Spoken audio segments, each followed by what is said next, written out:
My aunt strolled into my apartment one evening, glanced around as if inspecting a rental property, and casually announced, "Since you have a spare room, I'm moving in." I burst out laughing, thinking it was a joke. She wasn't joking. The thing is, my aunt has never been the warm, nurturing type. Growing up, she made it clear that she didn't really want kids. She saw raising me and my brother as something she was obligated to do, and once we were old enough to take care of ourselves, she made sure we knew we were a burden. At 16, I had a job. At 17, I was paying rent to live in her house. At 18, I was told to leave because her home wasn't a charity. So, I did. I worked tirelessly, got through college with scholarships, and eventually built a stable life. I married a wonderful man. We bought a house together, and for the first time, I had peace. No yelling, no manipulation, no walking on eggshells, just peace, until she decided to bulldoze her way back into my life.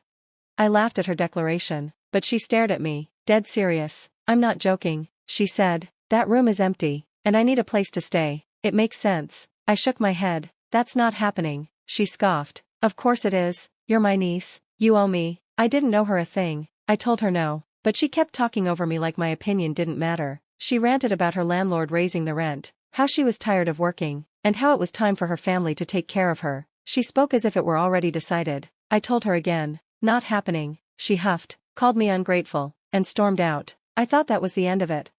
Then, a week later, a moving truck pulled into my driveway. At first, I didn't understand what I was seeing. I heard the rumble of the engine, peeked outside, and there she was, directing movers like she owned the place. I threw the door open and marched outside. "What the hell are you doing?" She looked at me like I was stupid. "Moving in." I laughed again, sure this was a joke, but the movers were already unloading furniture, a couch, boxes, even a bed frame. I stepped in front of the door. "No, you are not moving in." She rolled her eyes. "Don't be dramatic. I'm your aunt. Of course I'm moving in." That's when my husband, who had been watching from the porch, stepped in. He walked up beside me, crossed his arms, and in the calmest, coldest voice I'd ever heard, said, "Take your things and get off our property, now." My aunt, so used to steamrolling over everyone, blinked in shock. "Excuse me?" He didn't flinch. "You heard me." And then she screamed, a full-on, high-pitched, rage-filled scream right there in the driveway, in front of the neighbors and the movers. She went ballistic. "You can't do this to me," she shrieked. "This is my right. You owe me." She turned to me, her face red with fury. "You're really going to let him talk to me like this? I raised you. I fed you. I put a roof over your head." I stared at her, my blood boiling. "You kicked me out at 18. She waved that off. "You were an adult." I shook my head. "So are you."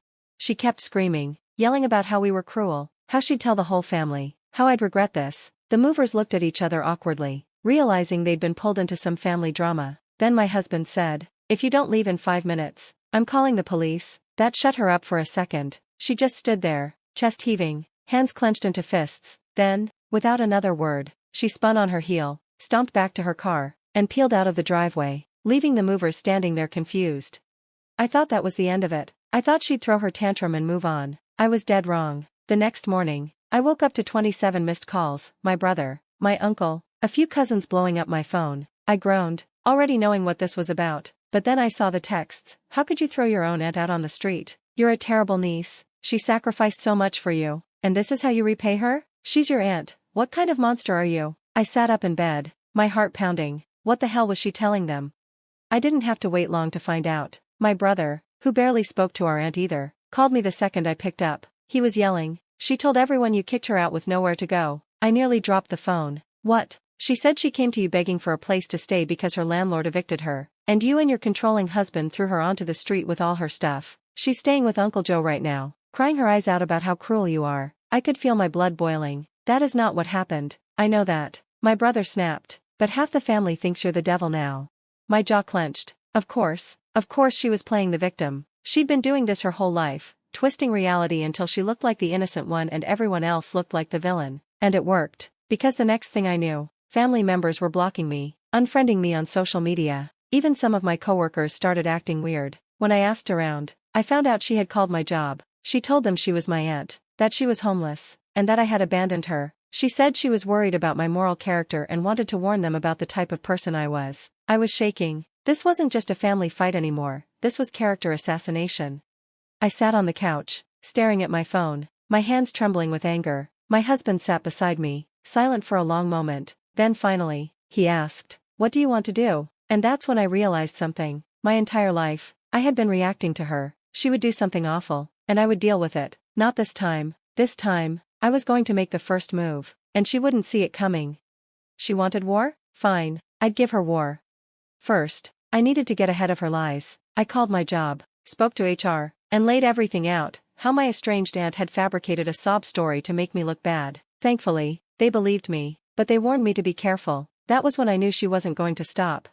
Sure enough, over the next few days, the situation escalated. My aunt wasn't just smearing my name, she was trying to steal my life. First, I got a notice from my bank. Someone had tried to access my account using my maiden name and old security questions, things only she would know. Then I got an email from my insurance company. Someone had attempted to change my policy, adding themselves as a dependent. And the final straw, a fake welfare claim filed under my name, stating that I had abandoned an elderly relative and was committing financial abuse. She was trying to paint me as a criminal.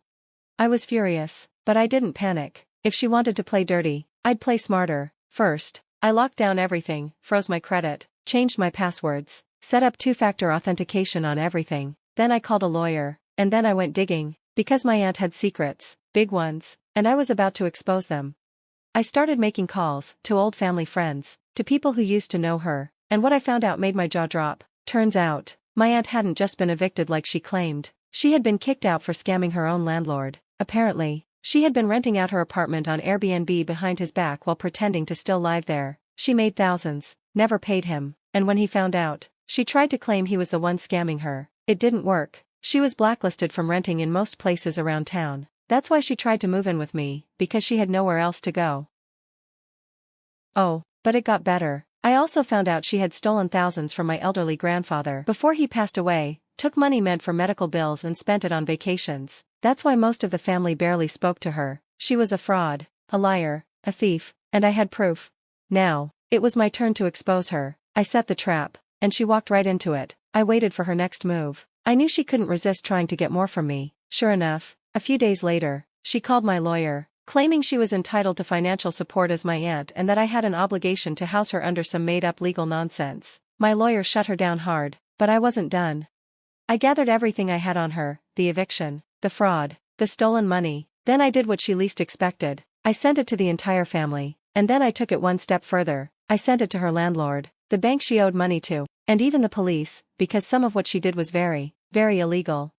The fallout was immediate. The family turned on her instantly. All those relatives who had been attacking me went silent. Some even apologized. Her landlord sued her for fraud. The bank opened an investigation. And the best part? The police were very interested in the money she stole from my grandfather. The last thing I heard, she was desperate, scrambling to find someone else to take her in. But no one wanted to touch her. She had burned every bridge she had. As for me, I finally had peace. I thought she would try to fight back, spin more lies, play the victim like she always did. But I underestimated just how fast people abandon a sinking ship. The moment the truth came out, everyone turned their backs on her. No more sympathy, no more flying monkeys defending her, no more support. She tried to do damage control. She called my brother, my uncle, even some distant cousins, trying to convince them that I was the liar, that I was trying to destroy her life. Nobody bought it. She went to Uncle Joe, the one person who had taken her in after I kicked her off my property, and begged to stay. Uncle Joe threw her out. He had only agreed to help because he thought my aunt was a struggling woman who needed a hand. But when he found out she had been scamming him too, that she had been sneaking into his wallet and taking money, he snapped. He tossed her bags onto the front lawn and slammed the door in her face. And just like that, she was homeless. Karma hits harder than I ever could. But the best part? It wasn't even me who delivered the final blow. It was the law. A few weeks after I exposed her, I got an interesting phone call. It was from a detective. Turns out, the police had started looking into my aunt's finances, especially the money she stole from my grandfather. And guess what? She had outstanding warrants. Apparently, she had pulled other scams in the past, small-time fraud, writing bad checks, even stealing someone's identity. I had no idea, but I wasn't surprised. And now, with everything I had handed over, they had enough to arrest her. The day she got picked up, I got a message from a cousin who still had some contact with her. It was just one sentence: "Your aunt just got arrested at a gas station." I stared at my phone for a long moment, then I smiled.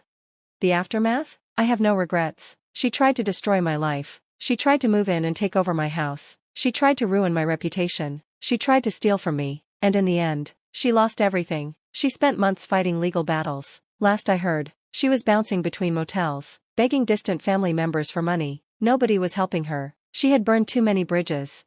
As for me, I went on with my life, peaceful, happy, free, and for the first time ever, I felt safe, because the one person who had tormented me my whole life was finally suffering the consequences of her own actions, and I didn't feel guilty, not one bit.